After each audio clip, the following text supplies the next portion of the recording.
Masih ada 80 desa yang terisolasi sampai hari ini. Mencengangkan ya, sudah 21 hari 80 desa masih terisolasi dan banyak sekali keterbatasan dari mulai bahan pokok, makanan, akses sudah pasti, dan satu lagi bahkan eskavator pun, alat berat yang seharusnya bisa membantu untuk membersihkan dan membuka jalan juga terbatas. Saya tanya dulu ke Axel yang juga ke beberapa desa di wilayah Sumatera, apa yang kamu lihat? Bagaimana kondisi di sana? Apa yang masih kurang? Bagaimana ceritanya, Axel? Sebenarnya yang kurang di sana udah jelas kebutuhan mereka itu surprisingly kebutuhan fundamental yang seperti udah dimention sama Bapak Bupati tadi, beras. Beras itu kan kebutuhan sangat fundamental untuk bertahan hidup. Jadi seperti yang udah diberitakan sama banyak orang juga, korban jiwa terus meningkat bukan karena bencana aja, tapi karena kelaparan. Nah sebenarnya pertanyaan itu bukan ke saya, karena saya rasa informasi itu udah cukup ya, kita semua punya apa kejadian di sana, mulai dari influencer, mulai dari media-media itu sebenarnya udah cukup. Pertanyaannya itu sebenarnya ke Pak Puji, sebenarnya Pak Puji. Seperti yang dikatakan tadi, eskavator terbatas dan sebagainya. Sebenarnya apa sih yang terjadi? Apakah negara kita kurang mampu untuk menangani bencana di Sumatera? Itu loh. Apakah anggarannya kurang atau seperti apa? Apa yang terjadi? Kenapa ini udah di hari ke-24 atau 27 sejak bencana masih ada 80 desa terisolir? Sebenarnya pertanyaannya itu justru harusnya... Sebelum dijawab Pak Puji ya, saya ingin tanya ke Axel, kamu melihat ada kehadiran negara, apakah itu aparat, petugas, atau siapapun di situ tidak? Oke, mungkin yang udah melihat konten-konten saya di internet, ada beberapa kritik yang, ini kok tenda cuma satu. Nah, gitu. Saya juga ingin clarify gitu ya. Yang tenda cuma satu dan sebagainya itu tujuannya bukan untuk menyudutkan, Pak. Ini tenda Kemensos maksudnya ya? Tenda Kemensos itu bukan untuk menyudutkan, tapi untuk melaporkan. Karena tanggung jawab saya di sana itu adalah mendokumentasikan secara transparan apa yang terjadi di lapangan. Oke, kalau misalkan di satu daerah yang saya lihat cuma ada satu tenda, saya akan publikasi. Dan gunanya bukan untuk menyudutkan. Gunanya itu untuk kalau misalkan pemerintah lihat atau warga lihat, oh daerah ini masih kurang, dikirimkan. Karena laporan terakhir sejak video saya itu naik dan viral, di situ bantuan jadi cukup banyak. Jadi itu Pak, tugasnya tuh sebenarnya itu saya. Nah, balik lagi tapi kalau misalkan pertanyaan apakah ngelihat ada banyak, yang saya lihat itu di berbagai daerah di Aceh Tamiang, contohnya di Lintang Bawah. Lintang Bawah saya ke posko yang didirikan di sana, bawa genset. Itu kan di hari berarti udah 20 harian tuh setelah bencana. Saya bawa genset, kata orang-orang sana, ini genset pertama. Loh, kenapa bisa di hari ke-20 baru ada genset pertama dan itu dari saya, konten kreator. Itu kan yang akhirnya narasi publik jadi emosi gitu, banyak jadi emosinya. Jadi bertanya-tanya. Silakan dijawab Pak Puji. Ya, ada beberapa hal. Ini contoh nyata ya, misalnya Pak Bupati Aceh Tengah. Kita ini dalam operasi sampai menggerakkan kapabilitas udara dari berbagai sektor. Termasuk mengangkat generator, menggunakan sling. Ini operasi yang sangat berbahaya. Precisely, Axel, untuk mengisi kekosongan yang sangat desperate di saat itu. Oke, tadi saya mengatakan medannya sangat sulit, sangat menantang.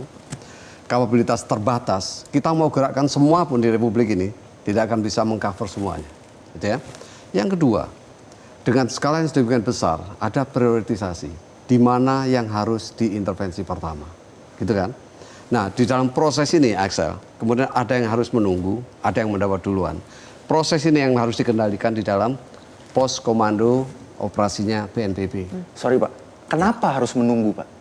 Karena ada yang tidak simetris, Axel, antara kebutuhan yang masif itu dengan kapabilitas. Ya, saya katakan tadi, semua kapabilitas dikerahkan pun seandainya ini dilakukan, ini perimbangan masih belum simetris, akan perlu waktu. Sekarang ini, misalnya di antara 6.000 desa, ini sekitar 3.000 sudah bisa dicapai. Yang 3.000 lain dengan keleluasaan, yang lainnya harus pakai kaki, pakai motor trail dan sebagainya. Ini bisa ditembus, tetapi tidak seleluasa yang lainnya, gitu ya. Jadi skill ini kita harus punya apresiasi. Ini skillnya seberapa, gitu ya. Yang ketiga, dengan kehadiran teman-teman seperti Axel, ini menjadi sangat penting, ya. Karena narasi sekarang ini dengan keterbukaan kita memerlukan semua input. termasuk dari Axel. Dan terbukti kan, kalau di highlight, kemudian ada force yang datang, extra force gitu ya.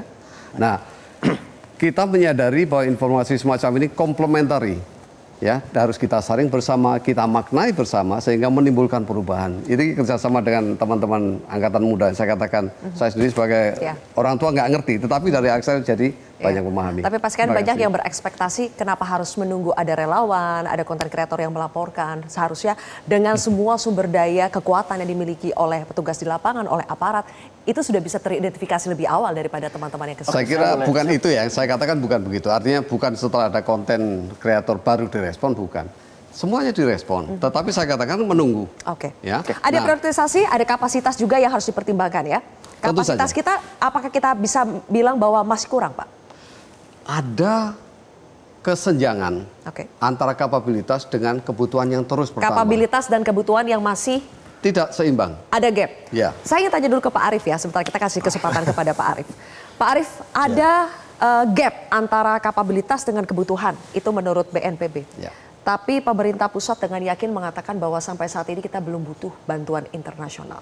Di sisi lain kita melihat dari pemerintah Aceh, Pak Gubernur sudah mengatakan welcome dengan bantuan dari internasional. Bagaimana Anda juga melihat gap ini antara pusat dengan apa yang dilakukan oleh pemerintah provinsi?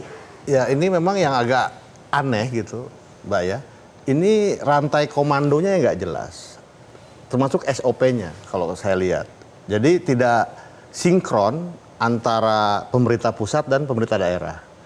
Misalkan kemarin masalah dari pemerintah pusat bilang ada penerbangan helikopter sehari 50, dibantah.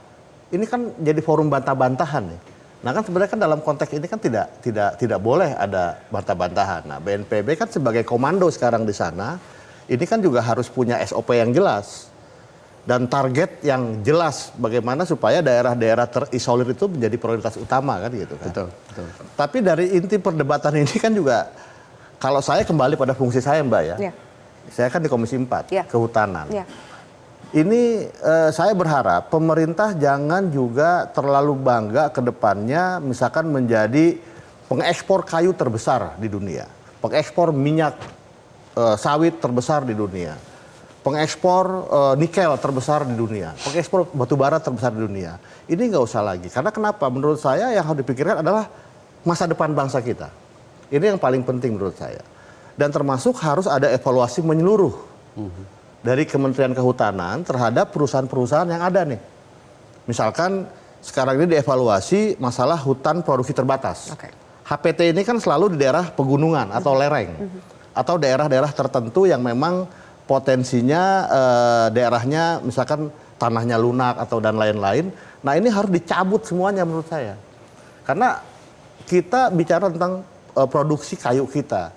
Tapi kalau mengorbankan masa depan bangsa, ini kan juga sama aja kita membunuh generasi muda kita. Nah ini yang menurut saya pemerintah harus tegas. Dan kedua juga setelah melihat ini harus punya SOP, harusnya kan belajar dari tsunami. Memang beda, kalau tsunami itu kan dari laut, pas naik dia daerah tinggi, dia selesai. Kalau ini dari hulu sampai hilir hancur, karena ini dari atas Mbak. Nah, Pakai lumpur, pakai kayu gelondongan. ada lumpur ditambah kayu gelondongan. Ini makanya kan korbannya juga banyak dan sekarang itu kan bukan hanya banjir air atau lumpur, banjir kayu. Itu terbukti kok.